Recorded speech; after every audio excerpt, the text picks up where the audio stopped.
ด่วนรวมสูตรเด็ดลดค่าไฟค่าน้ำมันประหยัดพลังงานทำง่ายทำได้เลยเริ่มวันนี้ที่ตัวเราเริ่มที่ในบ้านและที่ทำงานปรับแอร์ให้เป๊ะที่ 26-27 องศาเซลเซียสทั้งเย็นทั้งประหยัดไฟนิ้วต้องไวเลิกใช้ไฟดวงไหนเลิกเล่นคอมเครื่องไหนไม่ใช้เครื่องใช้ไฟฟ้าเครื่องไหนกดปิดสวิตช์และถอดปลั๊กทันทีอย่าปล่อยให้ค่าไฟไหลทิ้งเน้นขยับร่างกายไปที่ไหนใกล้ๆให้เดินไว้ก่อนได้ทั้งหุ่นดีและช่วยชาติประหยัดพลังงานลดการใช้กระดาษสยบบินแพงเปลี่ยนมาใช้ระบบออนไลน์ส่งไลน์ส่งอีเมลแทนการพิมพ์กระดาษลดขยะลดพลังงานได้มหาศาลตรวจสภาพรถสม่ำเสมอเช็คลมยางให้ปึกเครื่องยนต์จะได้ลดการใช้น้ำมันขับรถด้วยความเร็วคงที่ไม่เกิน90กิโลเมตรต่อชั่วโมงช่วยเซฟเงินในกระเป๋าได้เพียบทางเดียวกันไปด้วยกันใช้ระบบคาร์พูลสลับกันขับหรือนั่งรถสาธารณะวางแผนก่อนสตาร์ทเช็คเส้นทางที่สั้นที่สุดผ่านแอปพลิเคชันในมือถือจะได้ไม่หลงไม่วนไม่เปลืองน้ำมันฟรีๆเริ่มเลยวันนี้ลดการใช้พลังงานประหยัดค่าใช้จ่ายเพื่อคุณและเพื่ออนาคตที่มั่นคงของประเทศไทยด้วยความปรารถนาดีจากสวท.แม่ฮ่องสอน FM 104 เมกะเฮิรตซ์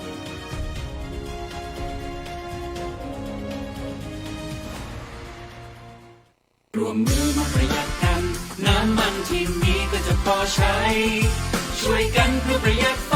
ช่วยชาติช่วยไทยพลังงานพอเพียงข้าราชการคือพลังขับเคลื่อนประเทศภายใต้นโยบายรัฐบาลดิจิทัลพัฒนาบริการภาครัฐเพื่อประชาชนให้รวดเร็วเข้าถึงง่ายและเป็นธรรมด้วยปณิธานซื่อสัตย์ต่อหน้าที่ยึดมั่นความดีมีจิตมุ่งบริการสืบสารงานเพื่อปวงประชาทุกภารกิจยึดมั่นหลักธรรมาภิบาล1 เมษายนวันข้าราชการพลเรือนร่วมทำงานด้วยหัวใจเพื่อประเทศไทยที่ก้าวหน้าและยั่งยืนท่านกำลังฟังสถานีวิทยุกระจายเสียงแห่งประเทศไทยจังหวัดแม่ฮ่องสอน FM 104 เมกะเฮิรตซ์เครือข่ายเพื่อคุณภาพชีวิตและสังคม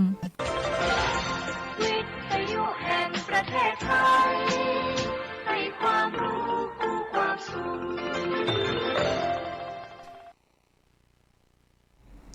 ขณะนี้เวลา 15:12 นาทีต่อจากนี้ไปขอเชิญท่านติดตามรับฟังข่าวท้องถิ่น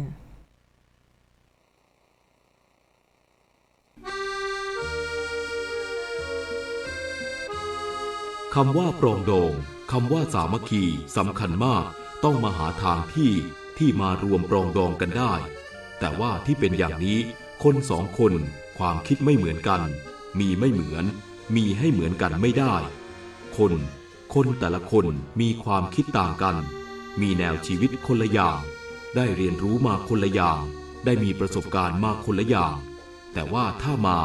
มาสัมมนากันนะเชิงปฏิบัติการก็จะสำเร็จได้พระราชดำรัสของพระบาทสมเด็จพระเจ้าอยู่หัวเนื่องในโอกาสวันเฉลิมพระชนมพรรษา 4 ธันวาคม 2544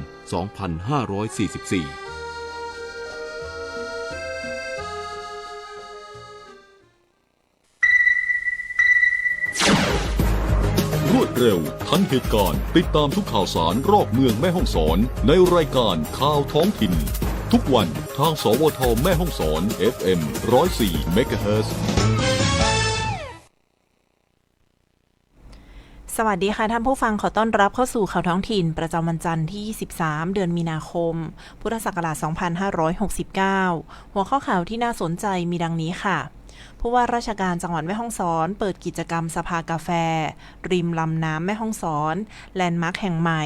นำทุกภาคส่วนพบปะไม่เป็นทางการหารือการพัฒนาจังหวัดแม่ฮ่องสอนจังหวัดแม่ฮ่องสอนเดินหน้าขับเคลื่อนนโยบายรัฐประชุมคณะกรมการจังหวัดแม่ฮ่องสอนและหัวหน้าส่วนราชการพร้อมมอบรางวัลเชิดชูคนทำดีสอปส.จังหวัดแม่ฮ่องสอนติดตามสถานการณ์ยาเสพติดเผยผลงานหมู่บ้านสีขาวสำเร็จแล้วกว่า 74%เกิดอุบัติเหตุรถบรรทุกเสาไฟฟ้าพลิกคว่ำทล108แม่เหาะแม่เสรียงมีผู้ได้รับบาดเจ็บ3รายต่อไปเป็นรายละเอียดของข่าวค่ะ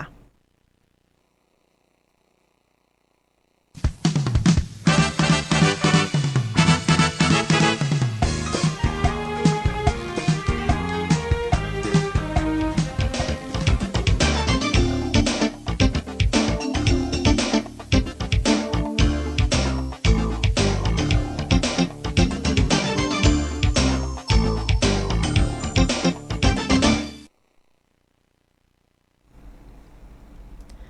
เริ่มที่ข่าวแรกค่ะผู้ว่าราชการจังหวัดแม่ฮ่องสอนเปิดกิจกรรมสภากาแฟริมลำน้ำแม่ฮ่องสอนแลนด์มาร์คแห่งใหม่นำทุกภาคส่วนพบปะไม่เป็นทางการหารือการพัฒนาจังหวัดแม่ฮ่องสอนวันนี้เวลา 7 นาฬิกานายวิบูลย์แววบัณฑิตผู้ว่าราชการจังหวัดแม่ฮ่องสอนเป็นประธานเปิดกิจกรรมสภากาแฟจังหวัดแม่ฮ่องสอนบริเวณลำน้ำแม่ฮ่องสอนสะพานหน้าโบสถ์คริสตจักรสัมพันธ์แม่ฮ่องสอนเพื่อเป็นเวทีพบปะสนทนาอย่างไม่เป็นทางการระหว่างหน่วยงานภาครัฐองค์กรเอกชนและภาคประชาสังคมในพื้นที่โดยมีนางสาวมาริกาจีนาคำนายกเทศมนตรีเมืองแม่ฮ่องสอนพร้อมด้วยนายอมรศรีตระกูลนายกอบต.ผาบ่องและนายพิริยะตวงลาภทวีกิจนายกอบต.ปังหมูร่วมเป็นเจ้าภาพและให้การต้อนรับคณะผู้พิพากษาหัวหน้าศาลจังหวัดแม่ฮ่องสอนผู้พิพากษาหัวหน้าศาลเยาวชนและครอบครัวจังหวัดแม่ฮ่องสอนนายอุดมศักดิ์ขาวหนูนารองผู้ว่าราชการจังหวัดแม่ฮ่องสอนและหัวหน้าส่วนราชการที่เข้าร่วมกิจกรรมอย่างพร้อมเพรียงผู้ว่าราชการจังหวัดแม่ฮ่องสอนเปิดเผยว่าการจัดสภากาแฟครั้งนี้มีวัตถุประสงค์เพื่อสร้างความสัมพันธ์อันดีและบูรณาการการทำงานร่วมกันอย่างมีประสิทธิภาพโดยมุ่งเน้นการแลกเปลี่ยนข้อมูลข่าวสารและนโยบายสำคัญเพื่อพัฒนาจังหวัดพร้อมกันนี้ได้ฝากประเด็นสำคัญให้ทุกภาคส่วนช่วยกันสร้างความเข้าใจแก่ประชาชนในเรื่องการท่องเที่ยวและการประกอบธุรกิจของชาวต่างชาติในพื้นที่อำเภอปายรวมถึงติดตามสถานการณ์พลังงานและน้ำมันและขอให้ทุกภาคส่วนร่วมกันเป็นต้นแบบในการดูแลสุขภาพในช่วงฤดูร้อนนี้ด้วยโดยในช่วงท้ายนายกเทศมนตรีเมืองแม่ฮ่องสอนได้ส่งมอบถ้วยกาแฟสัญลักษณ์กิจกรรมให้แก่นายศิรภพหนูไซเกษตรและสหกรณ์จังหวัดแม่ฮ่องสอนพร้อมด้วยหน่วยงานในสังกัดกระทรวงเกษตรและสหกรณ์ในพื้นที่จังหวัดแม่ฮ่องสอนซึ่งจะเป็นหน่วยงานเจ้าภาพการจัดประชุมสภากาแฟครั้งต่อไปในเดือนเมษายน 2569ข่าวต่อไปค่ะจังหวัดแม่ฮ่องสอนเดินหน้าขับเคลื่อนนโยบายรัฐประชุมคณะกรมการจังหวัดแม่ฮ่องสอนและหัวหน้าส่วนราชการพร้อมมอบรางวัลเชิดชูคนทำดีวันนี้เวลา 8:30 นาทีที่ห้องประชุมขุนลุมประภาสศาลากลางจังหวัดแม่ฮ่องสอนนายวิบูลย์แววบัณฑิตผู้ว่าราชการจังหวัดแม่ฮ่องสอนเป็นประธานการประชุมคณะกรมการจังหวัดและหัวหน้าส่วนราชการครั้งที่ 3/2569 โดยมีนายอุดมศักดิ์ขาวหนูนารองผู้ว่าราชการจังหวัดแม่ฮ่องสอนพร้อมด้วยนายอำเภอและหน่วยงานที่เกี่ยวข้องเข้าร่วมประชุม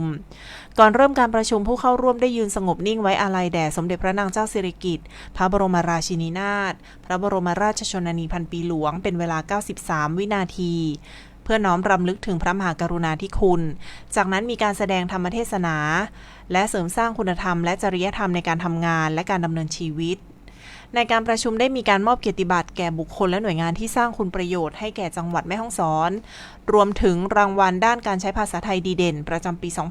2569 ระดับจังหวัดพร้อมแนะนำหัวหน้าส่วนราชการที่ย้ายมาดำรงตำแหน่งใหม่สำหรับสาระการประชุมได้เน้นการติดตามและผลักดันนโยบายสำคัญของรัฐบาลและจังหวัดในหลายด้านได้แก่การแก้ไขปัญหาไฟป่าหมอกควันและฝุ่นละออง PM 2.5 การเตรียมรับมือภัยแล้งปี 2569 การส่งเสริมการท่องเที่ยวและติดตามสถานการณ์นักท่องเที่ยวการค้าชายแดนไทยเมียนมาราคาสินค้าและพืชเกษตรการแก้ไขปัญหายาเสพติดและความมั่นคงการพัฒนาโครงสร้างพื้นฐานและคุณภาพชีวิตของประชาชนนอกจากนี้ยังมีการติดตามการใช้จ่ายงบประมาณการดูแลสิทธิข้าราชการเกษียณการพัฒนาระบบบริการภาครัฐรวมถึงการขับเคลื่อนมาตรการด้านพลังงานเพื่อลดผลกระทบจากสถานการณ์โลกพร้อมกันนี้ที่ประชุมยังได้ประชาสัมพันธ์กิจกรรมสำคัญของจังหวัดเช่นประเพณีปอยสางลองและกิจกรรมบริการประชาชนต่างๆสะท้อนถึงความร่วมมือของทุกภาคส่วนในการพัฒนาจังหวัดแม่ฮ่องสอนอย่างเป็นรูปธรรมโดยมุ่งยกระดับคุณภาพชีวิตประชาชนควบคู่กับการบริหารจัดการทรัพยากรอย่างมีประสิทธิภาพเพื่อความยั่งยืนในอนาคตข่าวต่อไปค่ะสอปส.จังหวัดแม่ฮ่องสอนติดตามสถานการณ์ยาเสพติดเผยผลงานหมู่บ้านสีขาวสำเร็จแล้วกว่า 74% วันนี้เวลา 13:30 นาทีที่ห้องประชุมขุนลุมประภาสชั้น 4 ศาลากลางจังหวัดแม่ฮ่องสอนคณะกรรมการศูนย์อำนวยการป้องกันและปราบปรามยาเสพติดจังหวัดแม่ฮ่องสอนจัดประชุมครั้งที่ 6/2569 โดยมีนายวิบูลย์แววบัณฑิตผู้ว่าราชการจังหวัดแม่ฮ่องสอนเป็นประธานการประชุมเพื่อขับเคลื่อนมาตรการป้องกันและแก้ไขปัญหายาเสพติดประเด็นสำคัญคือความคืบหน้าการสร้างหมู่บ้านและชุมชนสีขาวปลอดยาเสพติด จากการรายงานผลการดำเนินงานหมู่บ้านชุมชนสีขาวเพิ่มเติมครั้งที่ 5 พบว่าจังหวัดแม่ฮ่องสอนมีเป้าหมายดำเนินการรวมทั้งสิ้น 421 หมู่บ้านโดยปัจจุบันสามารถดำเนินการสำเร็จไปแล้วกว่า 314 แห่งคิดเป็น 74.58% และยังคงเหลือพื้นที่เป้าหมายที่ต้องเร่งดำเนินการอีก 107 แห่งคิดเป็น 25.41% โดยสรุปผลการดำเนินงานแบ่งตามรายอำเภอที่น่าสนใจดังนี้อำเภอเมืองแม่ฮ่องสอนดำเนินการครบถ้วน 100%อำเภอขุนยวมและอำเภอปายมีความคืบหน้าสูงในระดับ 87-88% อำเภอศพเมยเป็นพื้นที่ที่ต้องเร่งรัดการดำเนินงานเนื่องจากมีความคืบหน้าอยู่ 48.27%ที่ประชุมได้วิเคราะห์สถานการณ์ยาเสพติดในพื้นที่ภาคเหนือโดยเน้นย้ำเรื่องการลักลอบลำเลียงตามแนวชายแดนผ่านช่องทางธรรมชาติซึ่งเป็นการปรับเปลี่ยนรูปแบบเพื่อเลี่ยงการตรวจจับนอกจากนี้ยังได้ติดตามผลการดำเนินงานเชิงป้องกันได้แก่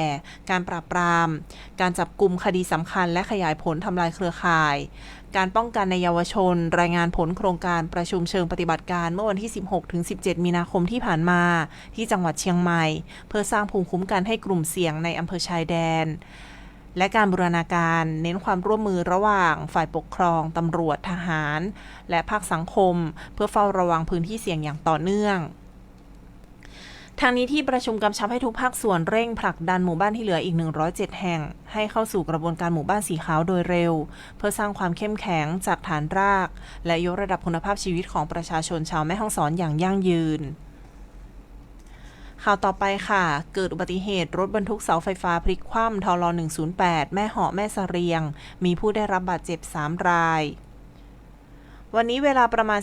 11:15 นาทีได้เกิดอุบัติเหตุรถบรรทุกเสาไฟฟ้าพลิกคว่ำกีดขวางการจราจรบนถนนทางหลวงหมายเลข108บริเวณกิโลเมตรที่175ถึง176หมู่ที่4ตำบลแม่เหาะอำเภอแม่เสรียงจังหวัดแม่ฮ่องสอน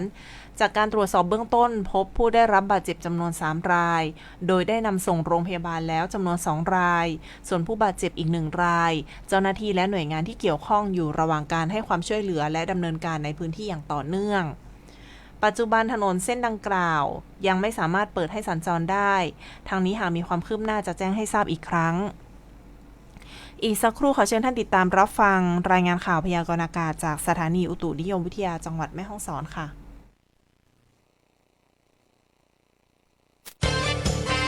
ท่านกำลังฟังสวทแม่ฮ่องสอน FM 104 เมกะเฮิรตซ์สถานีข่าวความรู้เพื่อคุณภาพชีวิตและสังคม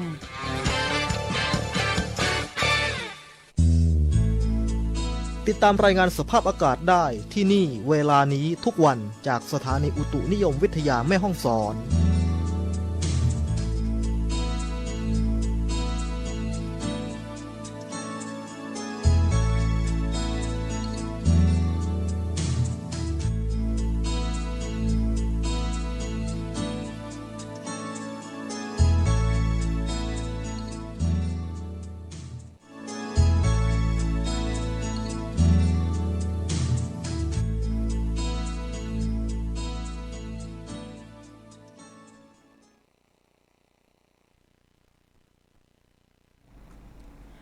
ต่อไปขอเชิญท่านติดตามรับฟังข่าวพยากรณ์อากาศจากสถานีอุตุนิยมวิทยาจังหวัดแม่ฮ่องสอนค่ะพยากรณ์อากาศประจำวันจันทร์ที่23มีนาคม2569ภาคเหนือมีอากาศร้อนในตอนกลางวันโดยมีฝนฟ้าคะนองกับลมกระโชกแรงบางแห่งเนื่องจากมีความกดอากาศต่ำจากความร้อนปกคลุมประเทศไทยตอนบนในขณะที่มีลมใต้และลมตะวันออกเฉียงใต้พัดปกคลุมในบริเวณดังกล่าวขอให้ประชาชนดูแลรักษาสุขภาพเนื่องจากสภาพอากาศที่ร้อนและระวังอันตรายจากฝนฟ้าคะนองกับลมกระโชกแรงที่อาจเกิดขึ้นได้ในบางพื้นที่ภาคเหนือตอนบนอากาศร้อนในตอนกลางวันอุณหภูมิสูงสุด39องศาเซลเซียสอุณหภูมิต่ำสุด19องศาเซลเซียสจังหวัดแม่ฮ่องสอนอากาศร้อนในตอนกลางวันอุณหภูมิสูงสุด37องศาเซลเซียสอุณหภูมิต่ำสุด20องศาเซลเซียสลมตะวันตกเฉียงใต้ความเร็ว 10-15 กิโลเมตรต่อชั่วโมงจบการรายงานข่าวพยากรณ์อากาศจากสถานีอุตุนิยมวิทยาจังหวัดแม่ฮ่องสอนค่ะ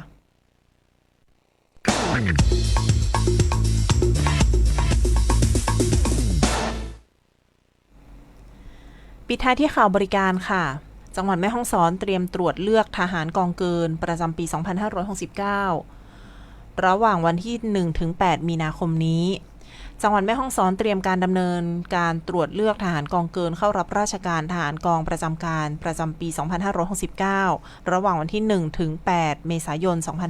2569 ตั้งแต่เวลา 7 นาฬิกาเป็นต้นไปที่สถานที่ที่กำหนดในแต่ละอำเภอ โดยผู้ที่ได้รับการตรวจเลือกได้แก่ชายไทยที่เกิดปีพ.ศ. 2548 และผู้ที่เกิดระหว่างปีพ.ศ. 2540 ถึง 2547ที่ยังไม่เคยเข้ารับการตรวจเลือกทหารทางนี้ต้องไปตามวันเวลาและสถานที่ที่ระบุในหมายเรียกแบบสด35กำหนดการตรวจเลือกแยกตามพื้นที่ดังนี้วันที่ 1 เมษายน 69 อำเภอปายวันที่ 2 เมษายน 69 อำเภอปางมะผ้า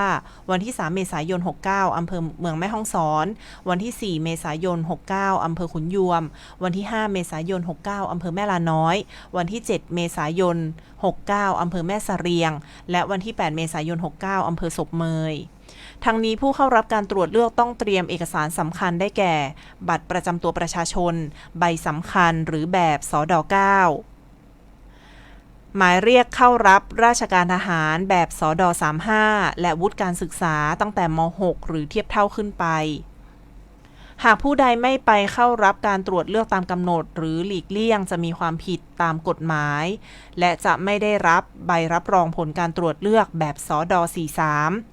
ซึ่งจำเป็นต่อการสมัครงานหรือการติดต่อราชการในอนาคต